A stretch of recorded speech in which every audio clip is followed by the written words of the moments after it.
behind me. It's probably not very professional. Well, Oh well. I'm looking at your notes. Wise words of Bill O'Reilly. Fuck it, we'll do it live. right, exactly. Okay. What would you say your actual... Oh, shit. God damn it. Right. I forgot. Hit record on that. Alright, let's just start over from scratch. God damn it. Alright, this is going. Alright. It's a blooper take, huh? Alright, everybody. Episode 2, Coffee Time. With me, got the guitarist of Misanthropy. Kevin.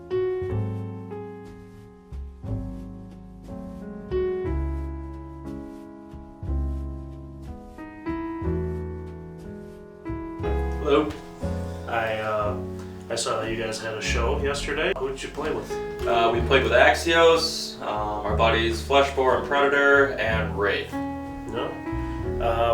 As you know, as you guys may or may not know, Misanthropy is based out of Chicago, and Predator and Wraith are definitely two of those bands that I know we've played with a bunch of times. You know, I was friends with one of their, I guess, Happy, their old singer. You know, a really cool guy.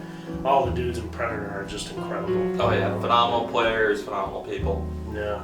So it's really true when we actually get to play with them, because it's like, you know, with Vicious Attack, it's like we're definitely more thrash metal, you know, death metal, and the only thing we really have our heads to hang on is that we're just fast, you know. But Predator, they're like fast and just ridiculous. Oh yeah. So, and then Wraith we've played with so many times. It's good to see that they're getting some success too. Yeah, nice kind of old school speed metal Venom kind of vibe with them. Yeah, definitely. And we kind of jumped the gun a little bit. This is coffee time, so let's talk about the coffee here. I hooked this up, you know, we got some hot coffee this time. Last episode we had some iced coffee from Dunkin' Donuts, but this time from the Bones Coffee Company, based out of, I believe, Denver. It is a Costa Rican blend. It's a medium roast, so, you know, kind of acidic, Yeah. you know. But, Very tasty, by the way. Oh, thank you. Yeah. Very good coffee. I've been looking, in this pack that I got, there was a Colombian blend, a Guatemalan blend, this Costa Rican blend, a Kenyan blend. I forgot what the last one was. It was another South American. I can't remember it, unfortunately. But yeah, it's up on their website if you guys want to check it out. Really good stuff. So yeah, as I said, Kevin, Misanthropy. So how have you been, man? Yeah, been good. Just working and writing. With this show that just passed yesterday, we're kind of starting to enter writing mode again, and hopefully get the next album written as soon as possible. But So with the nature of our music, it takes a super long time. So. Mm-hmm. So you guys have any other shows booked right now, or are you kind of just gonna start in the writing process again? At the moment, we're kind of working out some stuff we can't talk about at the moment. Ooh, secrets. Okay. Yeah. Nothing really confirmed as of yet, but we've been working with some touring bands that are coming through, and they want us on the bill with them. So That's awesome. Well, you guys have been killing it lately. Thank you. I mean, you guys back, I think in October, you played with Revocation, which personally, you know, like, I'm not the biggest fan, but I could recognize how much they've blown up. You know. Oh yeah, Revocation has exploded. Yeah. And the nice everybody loves Revocation. The nice thing about them too, they've kind of slowed down, but they've made it work for them. Where a lot of bands, when they slow down, like in the neo thrash thing, they kind of hit a wall and it becomes mediocre. With them, they kind of realize, hey, we're slowing down, we're getting older and stuff. But they took that, but they added more like atmosphere to it, kind of more like a Gore-Gutsy vibe. Okay. While still kind of retaining a little bit of that thrash element. Yeah. Blue Plumé is like the most friendly fucking person on the planet. Oh yeah? Oh yeah. That's awesome, man. I'm glad to hear that. I mean, with Revocation, I don't know, what's the guitar player singer's, what's his name? Dave Davidson? Dave Davidson. He's one of those only people, like, where I saw his signature guitar and I'm like, holy crap, that is just gorgeous. I would never play, what was it, a Kelly or a Warrior? I think it's a Warrior. Yeah.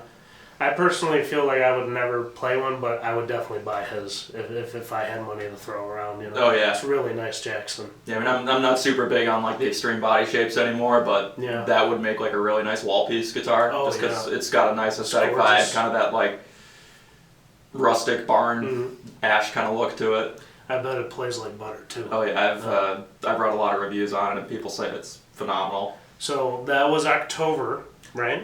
And recently, well, I guess now May. You guys got to open up for Archspire and Inferi. Yeah, Archspire and Inferi, our buddies in Verbum and our buddies in Wormhole. So that was a blast. I bet that was amazing. Yeah, that was a good show. We debuted 2 no songs at it, and they got some good reception. 2 no songs off of that new album that you got. No. 2 new songs in general. Yep. I was gonna say the timing didn't really work on that one, but okay. So you guys are do you just keep writing? Oh yeah. I've got 9 or 10 songs already completed. Did you get to meet all the guys? Oh yeah. I've known the dudes from Wormhole for a while, and then the dudes from Verbum. We played with them the last time they were in Chicago, so it's kind of just like a hey, old friends kind of thing. And obviously we're naming all these bands. It's a very progressive technical death metal. That's what I'd say. What would you say your music is? We play jazz. You play jazz, jazz metal. But I'm always, he's got a very strong presence on Instagram. You're always playing, riffs, and then you'll share them on Facebook. Yeah, it's just because I smoke too much weed and I forget things. It's stuff that I wish I had the ability to do. I mean, you've seen us. You guys are super tight though. Oh, thank you. We're very meat and potatoes. Very. Just you hear it, you know what we are. You guys make it work though. You make it work very well though. Thank you. But you do things that are just incredible on guitar. So thank you. I'm glad to see all that stuff playing out. I listened to your new album, and I guess when did it come out? That came out late August. We did the digital, and then the physical came out at the Revocation show in October. Yeah, so necessarily it's not really new, but it's still, the problem with a lot of music today is that it'll be out for like a week, and people will either just stop looking for it or lose interest, and this is with everybody. Oh yeah. Because of streaming, it's made music very, I don't want to say forgettable, but like, it's made it like, all right, what's the next thing? Everybody is just like, it's like content that you're just eating up. Well, there's also so many bands putting out material on a regular basis, and you got so many like metal sharing groups on Facebook and stuff like that, so you could just scroll through those and you could find like 15 new bands that put out stuff within the week. Oh yeah. And they're all killer. So it's one of those things like, when I saw you came out with it, I looked it up, and for like, I'd say like a month I was rocking that CD, man. It's really good. Thank you. Yeah. Yeah, I'm still surprised. We're still getting regular listens on Bandcamp and Spotify and stuff like that. Which is what is humbling. The name of it? Abhorrent Metamorphosis? Yes. Right? Yeah, very sweet, man. Thank you. I forgot what the song was about. Genocide epidemic. Genocide epidemic. That was one of my favorites because it's definitely more in my arena. Like it's very thrashy. Yeah, that was still. It was Genocide and Terrestrial Extinction, which is the song that kind of flows after it. Those were the first 2 songs we wrote in that album writing cycle, and I initially wanted to put them on Methods of Execution, our first kind of album. We're kind of calling it an EP now, because What is an EP these days anyway? Time is a social construct, right? Exactly. But I'm glad, and it seems like you guys are still pushing it, which is great. It sounds great. Where'd you guys get that done? We did that all on our own. Really? All on your own? Yep. Even like everything, Yes. Wow. Yeah. Paul, he went to audio engineering school, and he's got a great studio set up, so. I did not expect to hear that. I mean, you guys, obviously, you're not based out of here, right? We're Rock Spot. We're at Fort Knox over on the north side. So I'm like, all right, well, who do we have here? I'm like, you have Dan Klein from... He's a phenomenal engineer. Yeah. So, I did not expect to hear that. So that's really cool. That makes it even cooler because it's completely yours. Yeah, thank you. I mean, there's some... probably saved a lot of money, too. Oh yeah, without a doubt. I think the only thing we had to budget was actually getting the physical formats pressed, which we've already made our money back on it. That's one of those things where you're gonna, it's an investment anyway, So, well, that's pretty cool, man. So when you're at shows, you definitely try to push for the physical, like the rest of us, I mean, the physical format sounds better, and it's something that you can hold on to. Definitely. Kind of collect and accumulate more of them over time. Mm-hmm. Well, what is, I mean, obviously you've hinted at something that you can't talk about, but, you know, you guys are going to be writing music, you know, writing music, just kind of, you know, laying off the radar for a little bit. Yeah, yeah, we're just going to go back in, working on some new stuff and writing it. It's less thrashier than Abhorrent Metamorphosis was. It's a lot more dynamic. You're getting more clean tones, more counterpoint melodies, a lot more of that kind of spacier, gore-gutsy, artificial brain kind of sound.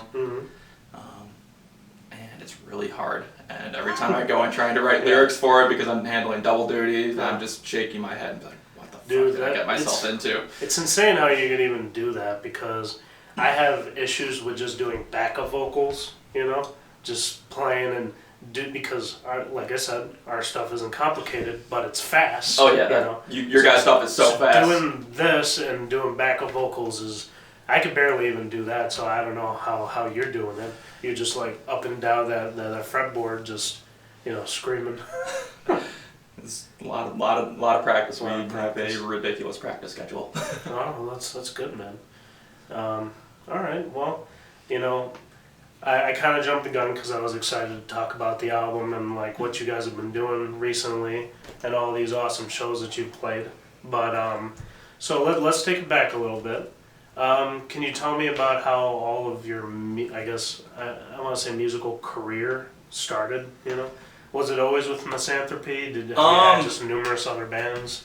Misanthropy is actually kind of the first band I've ever been in. Really? Yes. Okay. And I've always kind of had the doctrine of, I mean, write music that you want to hear, and you don't really need to stick to one genre framework. That's why we kind of started off as a thrash band and kind of have progressed into what we are today. Just because it's like, man, I feel like writing something like this today, and just kind of throw it all in a hodgepodge, because why not? Right. Like, there's no rules. You know, do whatever you want. Yeah, just write music that challenges you as a musician. Okay, so for, you know, you were just a bedroom player before, and you finally decided to start a band? I was actually asked by an old friend, Matt Greinberg, to start the project. Okay. And then we kind of did the crossover thrash thing for a while, and then unfortunately Matt's no longer in the band, and now we're doing whatever we do now. Okay. How did you get interested in this style of music? Like, who did you listen to growing up? I was actually raised on a lot of old school progressive rock. My dad is like an old prog head and stuff like that, so like a lot of Rush, maybe. Yes. Actually, Yes was the first band I ever listened to, and they were also the first band I ever saw live back in like 2004. Okay. So what are other bands that you grew up listening to? You got Yes, Rush. Yeah, Yes, Rush, Zeppelin. Discovered Black Sabbath and Metallica at one point, and then it was kind of all downhill from there. Yeah. So your father basically showed you a lot of that. Well, now, did you get like, you know, playing guitar from him as well? I actually started off on bass with him. He's a bass player. Okay. And then he had a live DVD. It was at G3 Live in Denver with Joe Satriani, Steve Vai, and Yngwie Malmsteen. Really? And I got to the Yngwie Malmsteen portion, and I said, I want to do that. Our guitar player Kevin is very influenced by Yngwie Malmsteen as well. Oh, yeah. That's pretty cool. I mean, he's a one-trick pony, but he does it so well. Yeah. We've kind of, you know, talked about your history. How would you explain your creative process when you're writing all these songs? Because you are on double duty, so are you thinking like of themes, or are you just writing the riffs and then eventually the meaning of the lyrics will come? Yeah, I definitely always start with guitar first. As far as the process for that goes, it just kind of happens. Okay. And I just spend a lot of time dissecting, making sure everything flows perfectly. What I've been doing a lot of now is trying to like seamlessly transition in between riffs. So like take like the last variation of like a riff, but then make that be the start of the next riff. So like there's no real like start stop to it. It just like continuously flows. So you're playing guitar, you're coming up with all these riffs, you know. Where does the meaning of your lyrics come from then? I don't really know. No. No, I mean I write like a lot of like sci-fi horror stuff and kind of cosmic horror stuff, like H.P. Lovecraft inspired. Okay. The newer stuff is definitely going a lot in that direction as well. All right, so you're coming up with all this, you know. Is this type of thing where you'll come up with the basic like layout of the song and then you'll bring it to the other guys? I mean, you know, we haven't really talked too much about them because obviously Kevin's right here in front of me, you know.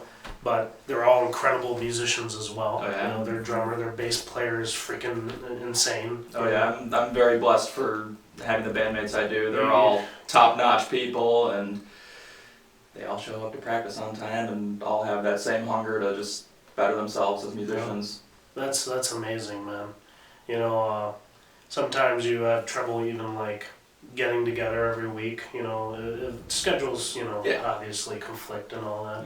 But it truly seems like all of you know, everybody on your team essentially is just top notch. So Thank you. that's really cool. You know, Very, very blessed to have them as bandmates. Wouldn't wish for anyone else. do you see like maybe like any kind of collaborations, you know, with anybody? A lot of times people will try to get like a guest musician on or anything. Time will kind of tell with that one. A lot of the new stuff actually doesn't really have spots where you could put leads in it. Yeah. I mean, there are still going to be some leads on the album, just not as prevalent as like our older stuff. Just because kind of I'm making more of an emphasis on making the melody kind of be more of like the takeaway from it. Yeah, I mean, time will tell. I mean, we've got a long time away until we're thinking about recording. So. Oh, of course, yeah. That's definitely, you know. Right now, you're just trying to come up with the skeleton essentially. You know. So, how's that coming along? It's coming along good. We have 2 songs full as a band. The ones that you play for, okay, Archspire. And then we have one that's actually going to be our first ever instrumental song. Really? Oh, very cool. Very cool. It's very Spawn of Possession-y kind of sounding and just so all over the place that I just said, you know what, fuck this. I'm not even going to bother trying to do vocals over this. We've been kind of flirting with the idea of like doing a concept album where it all kind of flows as one piece as well. So that's been kind of a fun idea of toying around and trying to make putting the puzzle together even more difficult, but hopefully it all works out. So what are you listening to now? I've actually been listening to a lot of jazz lately. A lot of jazz? A lot of Miles Davis, Alan Holdsworth, Aristocrats, Frank Gambale. As far as metal goes, it's been a lot of Defeated Sanity lately, which they're like the pinnacle of ridiculously crazy slam. Which, funny thing about them, their drummer Lily Gruber also writes all the guitar parts in that band. Really? Yeah. Well, I think our drummer Fabian actually, he likes the band, I think it was Deicide, where the drummer also does that. He contributes on writing level with the guitars and stuff, so obviously different genres, you know, but still kind of the same concept, you know. Oh, yeah. Well, that's cool. Who else? Gorguts, obviously, they're probably one of my favorite bands at the moment. Stevie Wonder, doing a lot of that stuff. That's a big, you know, jump. Yeah, I work at a music shop out in Batavia, and just whatever my boss is putting on, he likes a lot of that like R&B, Motown kind of stuff. So I've been getting into that. Well, that's cool. You know, are you a learned guitar player? Like, I mean, can you read? You know. I am musically illiterate. Really? Yes. Holy shit! I can't believe that because I'm musically illiterate. I can't do what you do. I mean, I have like kind of like a general idea of like theory and diatonic scales and stuff like that, enough to kind of get me by, and then. Okay, so you're not musically illiterate. Well, in the sense that I can't really like read music. It is something that I need to work on, and I'm probably going to start working on in the next year or so. You see, I came from the place where I thought you went to school for it or something. Oh no. Yeah. Well, that's cool. I did have a little bit of classical training in my childhood. Just I wish my reading chops were a little bit higher than where they are right now. I just haven't done it in a super long time. Okay. And I've actually been applying some of that old kind of classical technique of using like bigger arpeggiated chords to make melodies as opposed to just like classic metal riffing, so to say. Just kind of gives it a little bit of an interesting take that you don't really see pop up too often in death metal. Oh yeah, definitely. There are definitely, no matter what genre you're in, there is definitely this cookie cutter kind of mold that you really want to try to avoid, you know? and you know, we fell victim to it sometimes, you know. But with the new stuff that I'm trying to write, I'm definitely trying to get away from that mold. You know, That's good. it's one of those things. It's like everything has been done, so you kind of have to, you know, change it up a little bit or enough. You know, so with definitely like tech death and all that, that's one of those genres that is so out there. I don't want to say like, you know, it definitely has so much room for, you know, interpretation in terms of what you want to do, you know. Oh yeah, and that's honestly my favorite part about it, because you have guys like, say, Archspire, who like, we're just gonna go as fast as humanly possible. Yeah. And then you have guys more like Ad Nauseam or Ingurgitating Oblivion, where they're more like, we're just going to make a lot of layers and stuff like that, make it super atmospheric. And you're listening to those types of bands, like, oh, this doesn't sound that crazy, and you watch a video of them playing and you're like, holy fuck. Yeah, dude. And that's why every time I see these bands, it intimidates me. I'm like, oh my god. you know, I enjoy some of that as well. You know, the Tech John, they're an I amazing band. yeah, see, they're good, but there's some bands where like there's definitely that line in the sand where I'm like, there is that point where I'm like, all right, this is too crazy. If I keep listening to this, my brain is gonna explode. Yeah, kind of like Brain Drill. Exactly. And yeah, it's one of those things like I have to kind of pick and choose. Like I've been listening to Obscura for the first time this The band or the album? The band. Oh, Yeah. wow. I've never listened to the band Obscura, so I'm like, all right. Somebody shared something. You're part of that. What is it called? That group? Technical, brutal, progressive, melodic, death metal sharing or something like that. Something like that. It's a group on Facebook. Fantastic online community. Yeah, very cool guys. A lot of friends through it. No drama or anything. They're just straight, you know, just sharing stuff. Mm-hmm. You know, so I get a lot of stuff through that group, and sometimes it's rough. Sometimes I find gems. You know, like Obscura. I never really listened to them, and I clicked on one of the songs that was shared. I'm like, oh my god, this is actually really good. Yeah, that band is phenomenal. So I've been listening to nothing but Obscura, and then another thing that was shared. I think it was Shadow Intent or Intent of Shadow of Intent. Shadow of Intent. Yeah, I've been listening to them. I'm like, I like these guys they're too. Cool. I think their first couple albums, all their lyrics are actually based on Halo. Really? Yeah. Oh. All right. Well, I remember that's reading awesome. something about that. Yeah. You know, I think the guys in Opacia also have a bunch of stuff about The Witcher 3. Mm-hmm. Tomb Mold, which they're like they're an OSDM band, and they're all based on Dark Souls and Bloodborne, which like that's awesome. You wouldn't really think OSDM and video games would really mesh up, but no, it works. It works very well. Those guys slap. Knights of the Round are a Final Fantasy tech. Well, I guess it would be death, just melodic death metal. I guess. They do all Final Fantasy songs. There's Khazad-dûm, I think is how you pronounce it. Yeah, they're the Lord of the Rings based band. Yeah. And then that band Equipoise, which they put out a monster release. That's all based on Full Metal Alchemist. Really? Yeah. I did not catch that at all. All right, I'm gonna have to actually look at the lyrics. But that was another band that was recommended. That I listened to that new album and I was blown away because, you know, not only like the actual, you know, the riffs and stuff were very accessible. It didn't cross that line in the sand for me, but they're flamenco. They play flamenco between all of that. And I'm like, oh my god, it's beautiful. Mm-hmm. Nick is an amazing guitar player. You know? Oh yeah, he's phenomenal. Very prominent in that group as well. That whole band is just the ideal supergroup. It's got everyone you would want to be in a supergroup to be in. All right, we've been talking about, you know, obviously all this, you know. Let's go back to like shows and stuff. You got to play with Archspire and Revocation and all that. Do you have any favorite moments? Would you say that was one of them? Favorite show moments? We'll just leave it out there. You know, you can answer it any way you want. I mean, definitely since that Archspire Tech Trek show is fresh, I look up to a lot of those musicians that were in those bands just as phenomenal players, and getting to realize, hey, these guys are actually cool kind of peers and stuff like that, especially the vocalist of Archspire.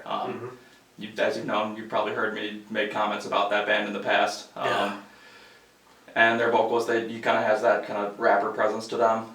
In person, he is extremely humble, extremely funny, stand-up guy. That's awesome, Yeah, dude. I was very surprised by that. So that's cool, man. You know, you got some good experiences. What are your favorite venues here? I mean, Reggie's, yeah. Reggie's are high. Yeah. We in Vicious Attack have played Reggie's several times. You know, They treat the band so well there. They treat the patrons there so well. Shane is a god. He is booking God. Yeah. He's awesome, and you gotta love that food. Food is a huge deal with me. You know, Yeah, I haven't had a single bad thing off that menu yet. Oh yeah. Which fun menu hack. If you get the pulled pork sandwich there, okay, order it with a side of mac and cheese, because anything that falls off your sandwich, you just throw in the mac and cheese. Then you got pulled pork mac. The last time we're like, do you guys do chili mac? And they're like, no, but you could order a little thing of chili and throw it right into the big old thing of mac. And we're like, all right, there you go, that works. But yeah, I mean, we played there so many times and we love it. Every time we get treated well. It's weird how we have to, you know, say that. But, you know, sometimes you play these shows and it's not exactly the most ideal situation. Like last night I was telling you this, I was walking in, this front of house engineer didn't even turn on the fucking drum monitor at our show last night. That was in Indiana, right? Mm-hmm. Yeah, so, Indiana, enough said. Do you have any local bands that you like performing with? I mean, obviously, Vicious Attack, you guys are always great to play with. Thank you. Our guys in Predator, which we actually share bandmates with, so it's always nice when we get like kind of a double show. Oh, that's awesome. It's been a while. I mean, like we've kind of stepped out of like the just local showcase bills. Homies in Rain are always a blast to play with. Those guys are awesome. Great dudes. Cannibal Abortion. Oh, I love them too. I wish we could set up a show with them, but there's a lot of bands. You know, it's gotten to this point where the scene is a little oversaturated. You know? There's definitely been a shift in it though. I've noticed a lot of the newer generation bands are starting to go more like the hardcore and kind of beat down. Yeah, that's the thing with Chicago, you know, in this era specifically. You kind of know what you're getting. It's a lot of thrash, it's a lot of death, or, you know, what you just said. And, you know, obviously you go out to the burbs, you get a whole mix of different things, you know. But, when you can't find an original band in the burbs, though, right, because it's all covers at that point. Yeah, I don't want to say anything, but you know, we've kind of covered what I want to cover. Do you want to show me what you got over there, buddy? This is it's my toy. This is my little alien guitar that doesn't get in the way. It's a Kiesel Zeus. It weighs nothing. If you want to give that a little whirl over there. Oh my god, I've actually never held a headless guitar before. Yeah, and it was kind of one of those things I didn't per se like the design of, but I understood it. Okay. And I didn't really want to get one until I actually sat down and tried one, which our other guitarist Joey has a Fader. Mm-hmm. And I kind of sat down with it one day and had an excess surplus of money thanks to Uncle Sam giving it back to me, and was like, you know what? Well, this isn't your first Kiesel, right? Yeah, I've got an Aries at home. That one's a little bit more flashy looking. It's got a walnut body. Okay. Kind of looks like a coffee table. And what are the specs on that? Like the pickups or the was it the lithium? Yeah, it's just I left it basically all bone stock aside from I changed the body out. They're good pickups. So. They're very good pickups. They're extremely unforgiving though. Yeah. They have a lot of mid range to them and a lot of clarity. So. Mm-hmm. So don't fuck up. Yeah, you can't hide behind them. One thing I do wish the pickups had though is a little bit more bottom end to them. But they sit very nicely in a mix. Basically, their frequency response range is exactly what you want out of a guitar when you're trying to get a good mix. Now, what is exactly like? All right, so obviously with a lot of these new guitars coming out, is you see a lot of trends like with multi-scale and all that. What is the advantage of having no headstock? Is it just you feel like that? You know, is it better or worse? So what I've noticed with it, it balances a lot better. Obviously, the body. It's a lot lighter weight. I tuned that maybe a week and a half ago, and it's still perfect. Okay. It's just very ergonomically designed. Let me see it one more time. How do this bevel right here, also for me, I actually have a wrist problem in this hand. I had a weightlifting accident and I have a ganglion cyst on this hand. Oh wow. So being able to actually tuck my wrist back helps me play for longer. Immensely, yeah. Yeah, I think my Solar has that indentation. In my mind's an Explorer shape, you know. So. Explorers are great for that too, because you can just rest your arm on that. But it has literally that same indentation right there, so you can just play forever. With the headstock, then it's basically lighter. It feels a lot more uniform than. Yeah, like I don't have to fight it to hold it up or anything like that. It doesn't dive at all. That's very cool. This is kind of just to this body shape design, but the upper fret access on this is like I can reach with my first fret or first finger on the 24th fret and not bump anything, which is super convenient. So what else are you running with obviously you got the 2 Kiesels. I'm going straight into an EVH 5153, then I'm going out of the effects loop into a Seymour Duncan Vapor Trail that you sold me. Yeah.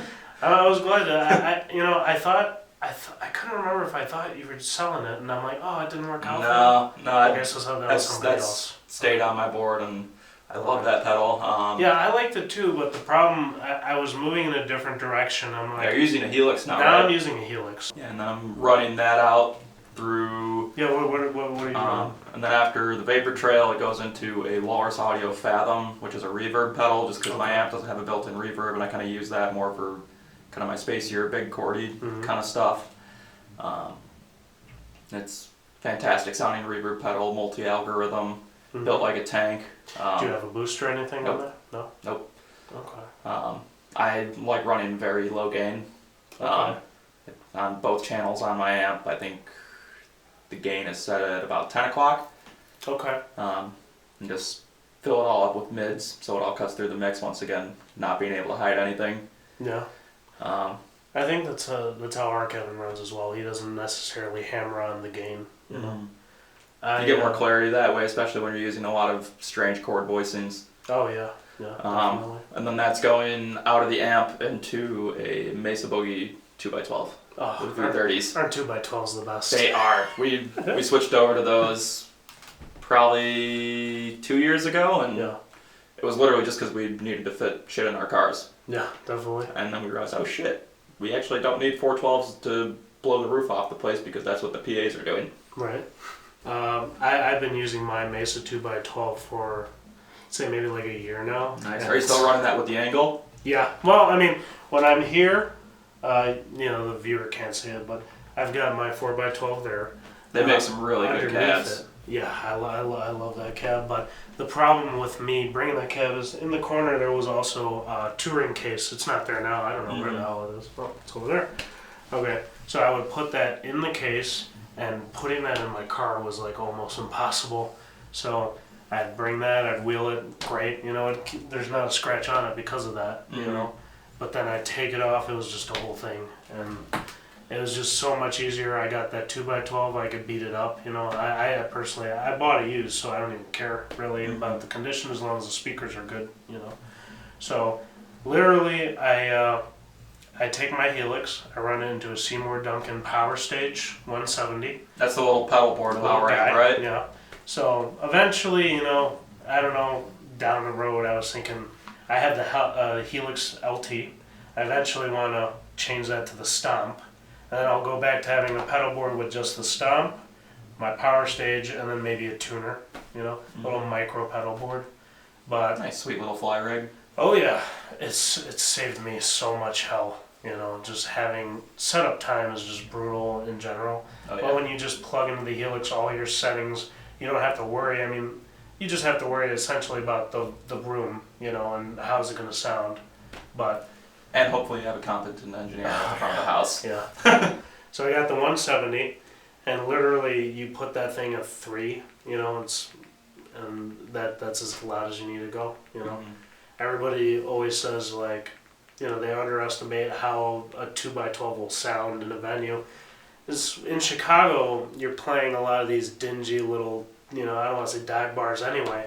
So, Yeah, it's a healthy mix. You got some of the dives, you got more mid-sized spots like Cobra or Beat Kitchen. Obviously got Reggie's as kind of your bigger, larger venue. But when you are playing Beat Kitchen or Cobra or Reggie's, they had you mic'd up anyway. Yeah. So it really, you know, except for that person who's right up at the front, you know, it doesn't really matter, you know, like how much it's pumping out as long as you could hear yourself, you know. So I found that this is literally the perfect rig for me to play shows, you know. Oh yeah. I love my angle, but I'm so glad that I don't have to lug it anywhere anymore. So, well, that's cool, man. Where do you see Misanthropy going in the future? I mean, obviously you've already talked about writing new music and stuff, but... You know, I'm not really a big future planner kind of guy. I just kind of wing everything. Me too! So... we're definitely, with the next album, we're going to be taking our time more, recording it and stuff like that, taking more time mixing it, because that mix was done in a week. Okay. Really? Damn. Yeah, Paul is a wizard at what he does. No.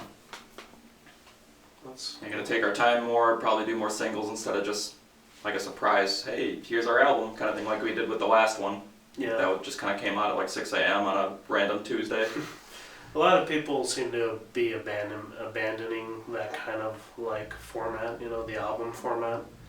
It's one of those things where it's like, you don't really know what to do anymore. It's kind of like everything's shifted so much. Some people just recommend doing singles at a time, you know? Well, at least the way I see it, obviously recording time is super fucking expensive. Oh, yeah. And with streaming and everything, people aren't really listening to albums as a whole anymore. They're picking singles or like an EP or something like that because it's only 20 minutes worth of music, and most of the times your commute isn't more than 20 minutes unless you're like me and like driving an hour everywhere. It's a mystery. It's like one of these things you have to like learn as you go. So, all right, man. Well, thank you for your time. Thank you for having me. Appreciate it, dude. This has been Coffee Time with Kevin. All right. That's it. Great. Thank you for having me, man. Yeah, I was gonna try to say your last name. I'm like, oh shit. Everyone fucks it up. Don't worry about it. I'm like, I don't remember your last name. I remember it's very weird. Yeah, it's one of those. How do you pronounce it? Kovalsky. Kovalsky. All right. So it's spelled right on Facebook. Right? Okay, good. Yeah. Trust me, I used to wrestle and stuff like that, and whenever they would announce names and stuff for matches, Everyone would struggle. Kovalsky, it's just, come on, it's literally spelled out. It's not